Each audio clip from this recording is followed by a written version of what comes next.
Hey guys, it's Dave, your mortgageguy.com. And one thing that drives me nuts is when you see successful people on social media and out there, they're great at showing you the home that they own, the cars that they drive, maybe their paychecks or what they own.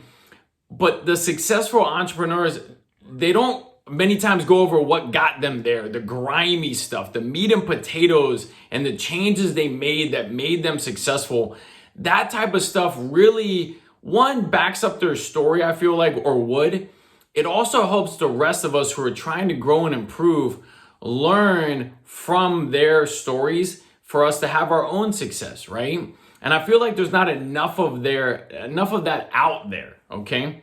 And so one thing I've been kicking around the last couple of days was all the things that I didn't do or that held me back in being successful in my own career, okay? And before we get started, one, please subscribe to my YouTube channel, comment, like below, right? I need to get those views up. But in there was, one, this video is not about me saying that I'm successful, okay? I'm not gonna show you any photos of anything I own. I'm only gonna tell you that as a loan officer, I'm in the top 1/4% nationally, okay? So I have some success. I will also say that if you do what you love for a living, you're successful, right? So take it with a grain of salt on what I'm saying. I'm really telling this story and these 11 things that I did that held me back from my own success, because I'm hoping it makes a difference in your life and allows you to become successful faster than I did, okay? So a couple years back, I really had a moment and moments where I realized I really needed to improve and become more successful, okay? And I really dived into what was holding me back.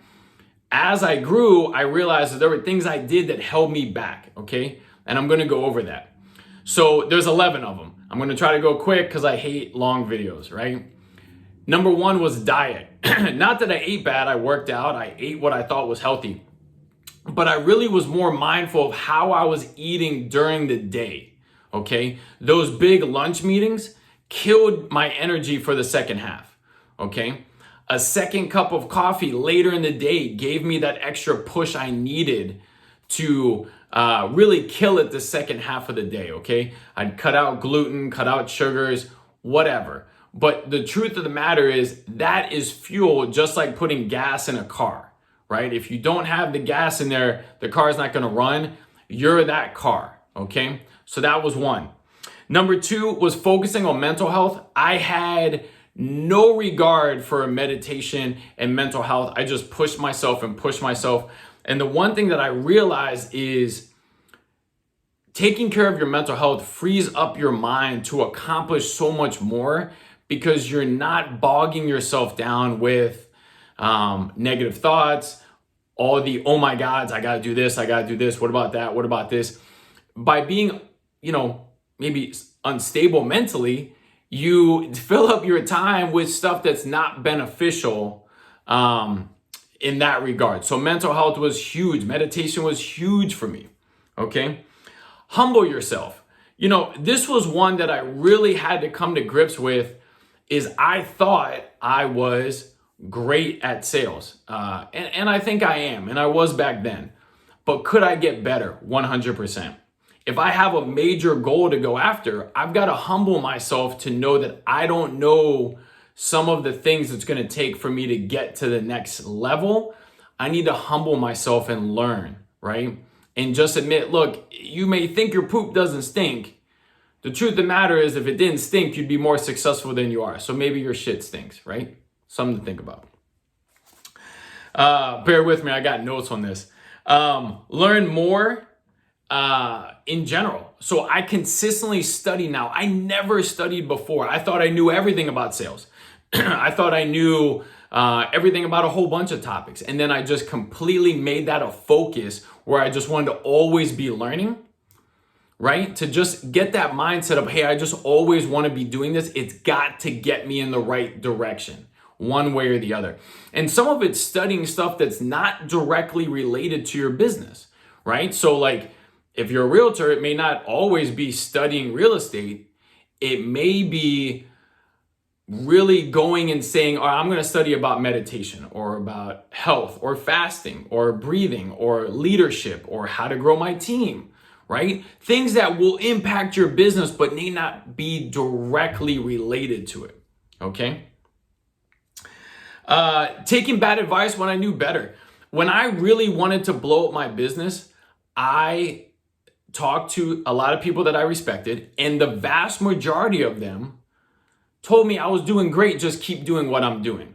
That was bad advice. What I was doing was not working, or I would have been more successful, okay? So you have got to be careful about getting bad advice. And many times the people who give it don't mean anything negative by it. It's what they know, or they think you're already successful, so you're doing great.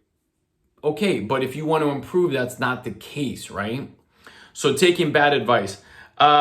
Self-talk on what I wasn't, right? I learned self-talk in a coaching program, and they broke down self-talk, and that goes back to the meditation part, right? Like, I'm not good at this, I'm not good at that, I can't do this, I can't do that, right? The negative self-talk, clear that out. Today, I got so many issues and blah, blah, blah. You're filling up your mind with a complete waste by doing that, okay? Hiring based on experience. As I started to grow my team, I made multiple hires purely on I need to find somebody with experience in the industry. The truth of the matter is that backfired horribly for me, okay? I'm not saying don't hire based on experience. I've hired people who had experience, and they're on my team now, and they're fantastic. But I overlooked a lot of issues with candidates because I just zeroed in on them having experience. If they've got experience, for sure they have to know what they're doing. They'll be great. Everything will be fine. Truth of the matter is, many people lie on their resumes. Number two, they'll say they have experience and it doesn't bring anything to the table. So I've now made multiple hires where they had no experience and trained them on the way we do it and in our systems, and it's been fantastic. Okay. Grow and learn to lead. That was another thing that I really focused on. Is I wanted my team and my people on my team, my employees, to grow and improve as I did. It wasn't just about me growing or, hey, this is good for me, but my team doesn't care. The truth of the matter is, if your team has the right people, they want to grow and improve. They want to be part of something. Okay. And so I've really helped people on my team grow as people, improve their lives. And it's been super rewarding. Okay. And so that was something that I also did wrong, is I would focus on me improving, but I wasn't really helping other people in my lives like I should have. And that held me back from being successful and from those people being successful. Morning routine. Man, that's a game changer. I live and die by my morning routine. I have tweaked it over time. You should do the same. When I started this, I had no morning routine. I'd wake up, do whatever I had to do, go to the gym, start my day.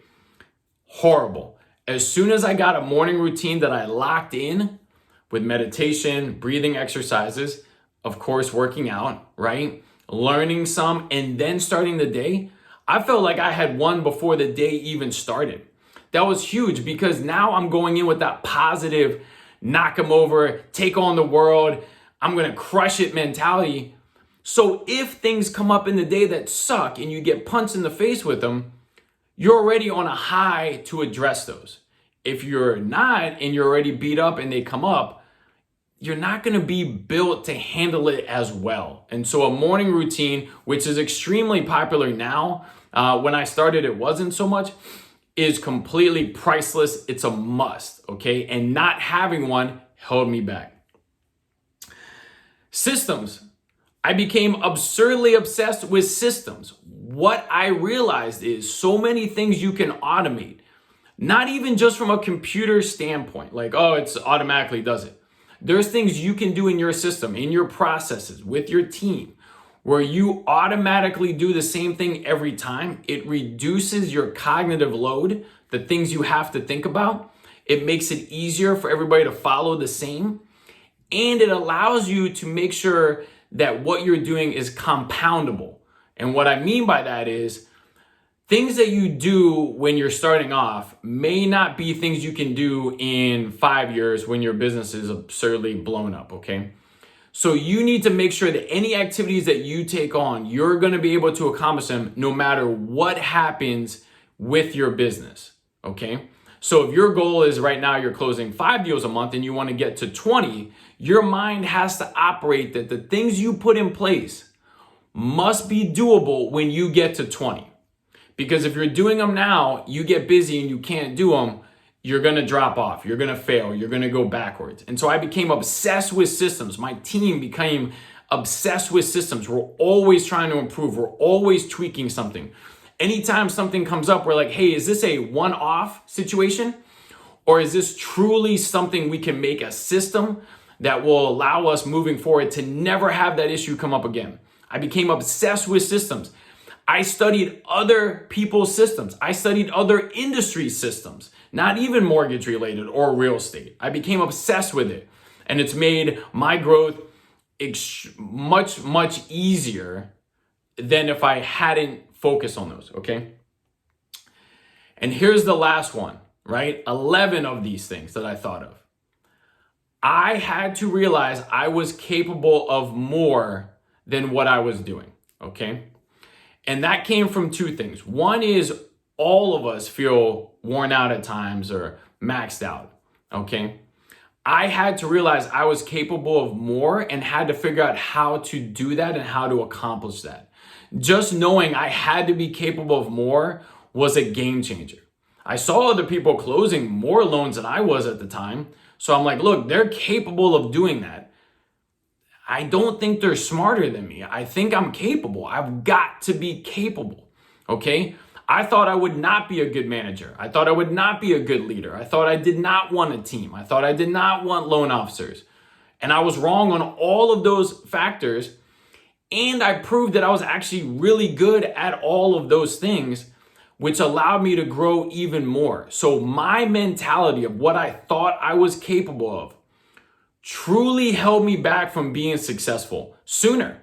Like I truly cost myself money and held myself back based on this list of 11, right? And I think it's important to hear these in case you're going through the same thing and not looking at other people's success and thinking that it's not possible because you're not capable of it. You may have these roadblocks that you need to overcome. And some are easy, small changes.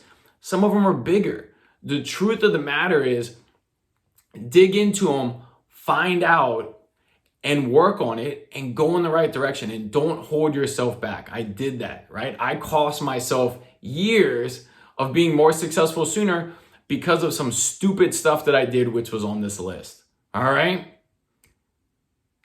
Hope you found that video helpful. Call or email if you need anything. Comment down below. And if you find my videos helpful, I'd love to be your lender.